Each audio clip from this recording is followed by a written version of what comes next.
जय हिंद एवरीवन। देश का हर युवा सपना देखता है सेना में अधिकारी बनने का और देश सेवा करने का, मगर कैसे?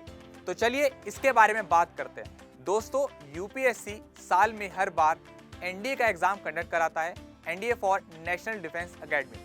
और ये जो एग्जाम होता है वो साल में 2 बार, मंथ ऑफ अप्रैल और मंथ ऑफ सितंबर में होता है। अब क्योंकि 2023 आने वाला है और अभी हम बात करने वाले हैं अप्रैल 2023 के एग्जाम के बारे में, जिसमें मेल और फीमेल दोनों ही कैंडिडेट अप्लाई कर सकते हैं। दोस्तों, इस एग्जाम के लिए आपको अप्लाई करने के लिए upsc.government.got.in पर वेबसाइट पर जाकर आप इस एग्जाम के फॉर्म फिलिंग कर सकते हैं। तो दोस्तों, बात करते हैं अब आपसे एनडीए 1 2023 के लिए इंपॉर्टेंट इन्फॉर्मेशन के लिए। तो सबसे पहला इसका जो पॉइंट है वो है फॉर्म फिलिंग डेट। तो इसकी जो फॉर्म फिलिंग डेट है वो स्टार्ट हो रही है 21 दिसंबर से 10 जनवरी 2023 तक के लिए।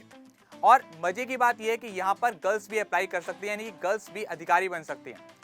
बात करते हैं इसके क्वालिफिकेशन को लेकर के। तो 12th अपीयरिंग और 12th पास, यानी कि जो बच्चे 12th में हैं या 12th पास कर चुके हैं, दोनों ही बच्चे जो है इस एग्जाम का फॉर्म फिल कर सकते हैं। पॉइंट यहाँ पर ये याद रखना है बच्चों कि फिजिक्स और मैथ आपके लिए 10+2 में होना बहुत ज़्यादा ज़रूरी है। और सबसे इम्पॉर्टेंट बात जो हमेशा एज को लेकर के रहती है, तो ध्यान से सुन लीजिए इसकी एज क्या है और कैसे इसको आप कैटेगराइज करेंगे।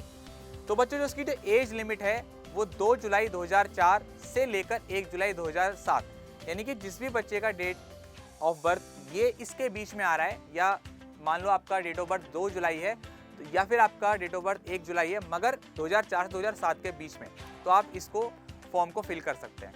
वैकेंसी के बारे में बात करते हैं। आपका जल थल वायु तीनों ही सेनाओं के लिए आपकी जो नंबर ऑफ वैकेंसी हैं वो तकरीबन 400 हैं। प्रोसेस जो है आपका एनडीए एग्जाम के लिए क्या क्या है, किस तरीके से आप इस एग्जाम में सेना में अधिकारी बन सकते हैं। तो सबसे पहला जो आपका स्टेप होता है वो होता है रिटन एग्जाम, जो कि 900 मार्क्स का पेपर होता है। अब इस 900 मार्क्स की कैटेगरी क्या क्या होती है जरा ध्यान से सुन लीजिए। इसमें रिटन एग्जाम में आपके 2 पेपर होते हैं, पेपर 1 और पेपर 2। पेपर 1 होता है आपका 300 मार्क्स का, जिसके लिए आपको 2.5 घंटे का समय मिलता है। पेपर 1 कंप्लीट होने के बाद आपका ब्रेक होता है और आपको पेपर 2 के लिए जाना होता है, जिसको बोला जाता है जीएटी, यानी कि जनरल एबिलिटी टेस्ट, जो कि कंडक्ट होता है आपका टोटल 600 मार्क्स का, और इसके लिए भी आपको 2.5 घंटे का समय मिलता है।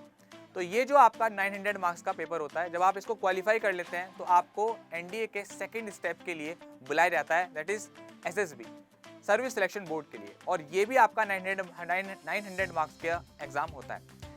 एसएसबी क्रैक करने के बाद थर्ड स्टेप आपका आता है डॉक्यूमेंट वेरिफिकेशन का। डीवी में सब सारे डॉक्यूमेंट आपके चेक होते हैं। वहाँ पर आप जब पास हो जाते हैं, एलिजिबल हो जाते हैं, फिर आपका फोर्थ स्टेप आता है मेडिकल एग्जामिनेशन, जहाँ पर आपको मेडिकली आपका टेस्ट होता है कि आप फिजिकली